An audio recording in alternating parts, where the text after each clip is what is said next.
اور یہ جو مسجد کا امام ہوتا ہے، مقتدی کو ایسی عقیدت ہوتی ہے، اور جس مقتدی کو عقیدت نہ ہو اس کو تو مسجد چھوڑ دینی چاہیے، کسی اور مسجد میں چلا جائے۔ امام کے ساتھ بھی عقیدت نہیں ہے تو بتاؤ عقیدت کس کے ساتھ ہوگی؟ اگر امام میں کوئی چھوٹی بہت کمی بیشی ہو اس کو مت دیکھو، امام امام ہی ہوتا ہے۔ اور آپ یہ بات ذہن نشین فرما لو کہ امام عشاء کی نماز پڑھائے اور اس کے بعد 2 سنت اور 3 وتر پڑھے اور سو جائے، اور پوری رات سوتا رہے، نہ تسبیحات پڑھے، نہ تلاوت کرے، نہ ذکر کرے، نہ تہجد پڑھے، اور صبح اٹھ کے 2 رکعت سنت پڑھے اور فجر کی جماعت کرا دے۔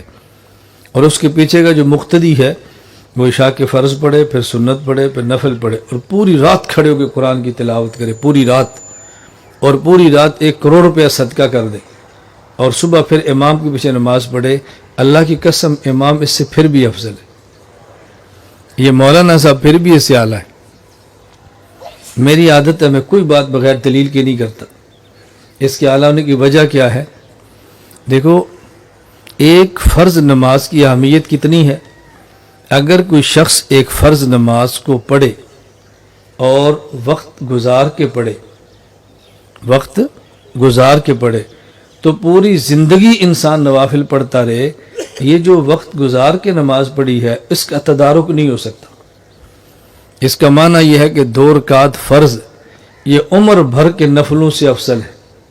آدمی اگر 2 رکعت فرض پڑھ لے اور ایک طرف 2 رکعت فرض نہ پڑھے، اور آدمی 2 لاکھ نفل پڑھ لے تو 2 رکعت فرض کی برابری نہیں ہو سکتی۔ تو یہ فرض کتنے اعلیٰ ہوتے ہیں، فرض کا مقام کتنا زیادہ ہے۔ اور ایک جماعت کے ساتھ فرض پڑھیں، اللہ اس پر 27 فرضوں کا اجر عطا فرماتے ہیں۔ یہ گنتی آپ نے کرنی ہے، میں نہیں کروں گا۔ امام عشاء کی نماز پڑھائے، پیچھے 1000 مقتدی ہوں، تو امام ہر مقتدی کو 27 فرضوں کا اجر ملے گا، اور امام کو 27,000 فرضوں کا۔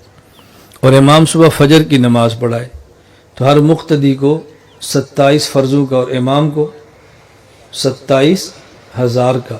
27 اور جمع 27 54,000۔ تو اس کا معنی اگر مقتدی 1000 ہوں تو امام کو 54,000 فرضوں کا اجر ملتا ہے۔ 54,000، اور مقتدی کیا کر رہا ہے؟ نفل۔ پوری رات نفل پڑھے گا تو کتنے پڑھ لے گا؟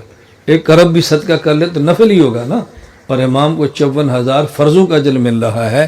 اس لیے اگر امام صاحب خراٹے مار کے سوتے بھی رہے نا، اور یہ حاجی صاحب کھڑے ہو کے عبادت بھی کرتے رہیں، امام کے برابر نہیں ہو سکتے۔ اس لیے اپنی اوقات ذہن میں رکھا کرو کہ میری حیثیت کیا ہے، میری عبادت کیا ہے۔ جب یہ دماغ بنا لیں گے تو پھر مولانا سے کبھی نفرت آپ کو نہیں ہوگی۔